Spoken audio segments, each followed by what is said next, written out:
আসসালামু আলাইকুম রহমতুল্লাহ। সবাই কেমন আছেন? আশা করি ভালো আছেন। আসলে ভয়েস দিয়ে ভিডিও বানাতে পারি না, তাও চেষ্টা করি। যেমন হয় সবাই কমেন্টে জানাবেন। আসলে এই বাথরুমটা যে আমরা কাজ করলাম, এটা একটা ওপেন ওয়ারিং হবে, কনসোল হবে না, কারণ আগে এরা এটারে আস্তর করে এলেছে, ফিনিশিং দেওয়া হয়েছে, এই কারণে এটা ওপেন হবে। তো আমরা এটা কাজটা করতেছি। আসলে আমি যখন কাজ করি তখন চাই যে কোনো কাজ যাতে সুন্দর করে করতে পারি, গোছায় গাছায় করি।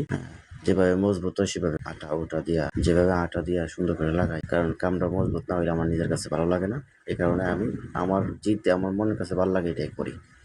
কারণ আটা দিয়া সুন্দর করে কাজটা গুছাইতে এটা আমার নিজের কাছে ভালো লাগে। সুন্দর করে কাজটা করার চেষ্টা করি, মাপজোপ করে ফেস মাইরা তারপর আঠারো মাইরা আমরা দিই।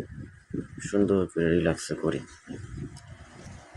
তাড়াহুড়া কোনো কাজ করি না, কারণ আমার কাজটা চাই সুন্দর হওয়ার জন্য। তো সবাই যদি ভালো লাগে দেখে আমার এই একটা ফলো দিয়ে দিয়েন।